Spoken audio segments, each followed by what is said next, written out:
के daddy school teacher थे और व्याख्यान देते थे, लेकिन माइक के डैडी कम बोलते थे और एक बहुत अलग तरीके से सिखाते थे, जैसा रॉबर्ट को पता लगने वाला था। अगले शनिवार की सुबह रॉबर्ट माइक के डैडी से मिलने गए, लेकिन अमीर डैडी ने रॉबर्ट से 1 घंटे तक धूल भरे अंधेरे लिविंग रूम में इंतजार कराया। वे भन्ना गए और भावुक हो गए। जब उन्हें माइक के डैडी के सामने शिकायत करने का मौका मिला, उन्होंने उग्र होकर कहा कि वे लोभी हैं और उनके प्रति सम्मान नहीं दिखा रहे हैं। जब उन्होंने कहा कि माइक के डैडी ने अनुबंध के मुताबिक उन्हें कुछ नहीं सिखाया था, तो वे शांति से असहमत हुए। अमीर डैडी ने स्पष्ट किया कि जीवन आपको शब्दों से नहीं सिखाता है, बल्कि चारों तरफ धकेल कर सिखाता है। कुछ लोग जीवन के धक्कों को चुपचाप झेल जाते हैं, बाकी नाराज हो जाते हैं और अपने बॉस या उनके परिजनों के खिलाफ पड़ास निकालते करते हैं। लेकिन कुछ लोग इससे सबक सीखते हैं और वास्तव में जीवन के धक्कों का स्वागत करते हैं, क्योंकि इसका मतलब है कि उन्हें कुछ सीखने की आवश्यकता है।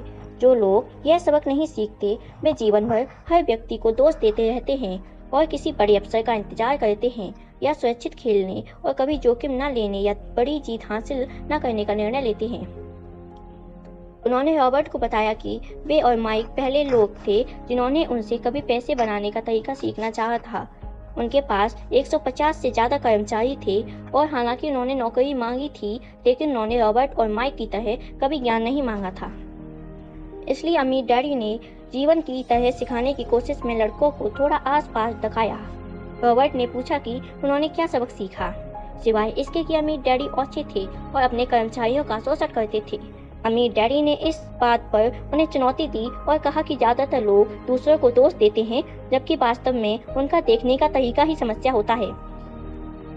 समस्या को कौन सुलझाएगा? उनका मस्तिष्क, माइक के डैडी ने कहा। वे चाहते थे कि रॉबर्ट यह सीखे कि पैसा कैसे काम करता है, ताकि वे इससे अपनी खातिर काम करा सके। वे रॉबर्ट के क्रोध को देखकर भी खुश थे, क्योंकि क्रोध प्रेम के साथ मिलकर जोश को बनाता है, जो सीखने का एक अहम घटक है। रॉबर्ट क्या कह रहे थे? अब सोच विचार करने का समय है। खुद से पूछें, रॉबर्ट इस उद्धरण में क्या कह रहे हैं और वे ऐसा क्यों कहते हैं। इस खंड में आपको रॉबर्ट के साथ सहमत या असहमत होने की आवश्यकता नहीं है। लक्ष्य तो यह समझना है कि रॉबर्ट क्या कह रहे हैं। याद रखें, इस पाठ्यक्रम सहयोगी और समर्थक बनने के लिए तैयार किया गया है। 2 दिमाग एक से बेहतर होते हैं। अगर आप रॉबर्ट की कही बात को नहीं समझ पाते हैं तो संकोच ना करें, समझने में मदद मांगें। इस उद्धरण पर बातचीत करने का समय निकालें जब तक कि आप इसे समझ ना लें। गरीब और मध्यवर्गीय लोग पैसे के लिए काम करते हैं, अमीर लोग पैसे से अपने लिए काम कराते हैं। जीवन हम सभी को चारों ओर दिखाता है। कुछ लोग हार मान लेते हैं और बाकी लड़ते हैं, कुछ सबक सीखकर आगे बढ़ जाते हैं।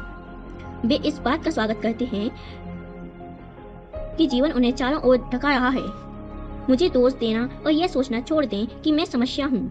अगर आप सोचते हैं कि मैं समस्या हूँ, तो आपको मुझे बदलना होगा।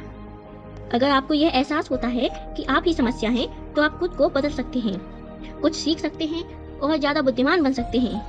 जब पैसे की बात आती है, तो ज़्यादातर लोग खेल को सुरक्षित खेलना और सुरक्षित महसूस करना चाहते हैं। इसलिए जोश उन्हें दिशा नहीं दिखाता है, डर उन्हें दिशा दिखाता है। ज़्यादातर लोग को अगर ज़्यादा पैसा दिया जाए तो केवल ज़्यादा कर्ज में ही डूबेंगे। डर की वजह से ही ज़्यादातर लोग नौकरी करते रहते हैं, जैसे बिल ना चुका पाने का डर, नौकरी छूटने का डर, पर्याप्त पैसे ना होने का डर और दोबारा नए सिरे से शुरुआत करने का डर। यह किसी पेशे या व्यवसाय को सीखने और फिर पैसे की खातिर काम करने की कीमत है। ज़्यादातर लोग पैसे के गुलाम बन जाते हैं और फिर वे अपने बॉस पर नाराज होते हैं। ज़्यादातर लोग यह नहीं जानते हैं कि यह उनकी भावनाएं हैं जो उनकी तरफ से सोच रही हैं। नौकरी दरअसल एक दीर्घकालीन समस्या का अल्पकालीन समाधान है। यह तो वैसा ही है जैसे गाड़ी खींचने वाले किसी गधे का मालिक उसकी नाक के सामने एक गाजर लटका देता है। गधे का मालिक तो अपनी मनचाही जगह पर पहुंच जाता है, लेकिन गधा एक भ्रम का पीछा कर रहा है। कल गधे के सामने दूसरी गाजर आ जाएगी और वह उसका पीछा करने लगेगा। अतिरिक्त प्रश्न। अब इस अध्याय में रॉबर्ट की कही बातों की समझ के साथ इसमें बताई कहानियां को खुद पर और अपने जीवन पर लागू करने का समय है। खुद से नीचे दिए प्रश्न पूछें और अपने अध्ययन साझेदार के साथ उन पर विचार विमर्श करें। खुद के साथ और अपने साझेदार के साथ ईमानदार बने। आप जो जवाब दे रहे हैं, अगर उनमें से कुछ आपको पसंद नहीं आते हैं, तो खुद से पूछें कि क्या आप बदलने के लिए तैयार हैं। अपने विचारों तथा मानसिकता को बदलने की चुनौती को स्वीकार करें। प्रश्न 1। रॉबर्ट के गरीब डैडी की पैसे संबंधी नीति कितनी आम है? प्रश्न 2। रॉबर्ट के अमीर डैडी ने कहा था कि सचमुच सीखने में ऊर्जा, जोश और धड़कती इच्छा की आवश्यकता होती है। आपके जीवन में यह कब सच साबित हुआ है? इसके कुछ उदाहरण क्या हैं? वह कौन सा एक सबक है जिसे आप कभी नहीं भूले और क्यों? प्रश्न 3। क्या 10 सेंट प्रति घंटे की भुगतान पर और फिर प्रति घंटे मुफ्त काम करने पर आप भी रॉबर्ट जैसी ही प्रतिक्रिया देते? प्रश्न 4। क्या यह डर है जो ज्यादातर लोगों को नौकरी की ओर धकेलता है या फिर दूसरे घटक भी शामिल हैं? प्रश्न 5। क्या यह सोचने का प्रलोभन शक्तिशाली होता है कि ज्यादा पैसा डर को शांत कर देगा? यह इतनी आम प्रश्न 5। क्या यह सोचने का प्रलोभन शक्तिशाली होता है कि ज्यादा पैसा डर को शांत कर देगा? यह इतनी आम प्रतिक्रिया क्यों है? प्रश्न 6।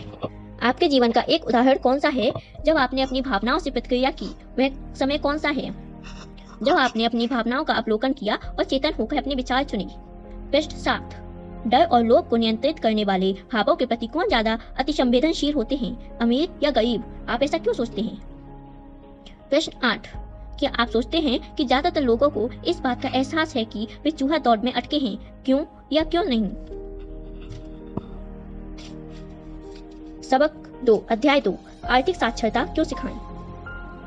1990 में माइक ने अपने पिता का साम्राज्य संभाल लिया और वास्तव में वह अपने डैडी से भी अच्छा काम कर रहा है। हम एक दूसरे से साल में 1-2 बार गोल्फ कोर्स पर ही मिलते हैं। वह और उसकी पत्नी इतने अमीर हैं जितनी आप कल्पना भी नहीं कर सकती।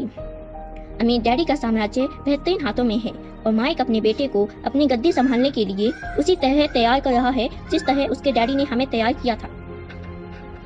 1994 में मैं 47 साल की उम्र में रिटायर हो गया। उस वक्त मेरी पत्नी किम 37 साल की थी। रिटायरमेंट का मतलब काम करना छोड़ना नहीं है।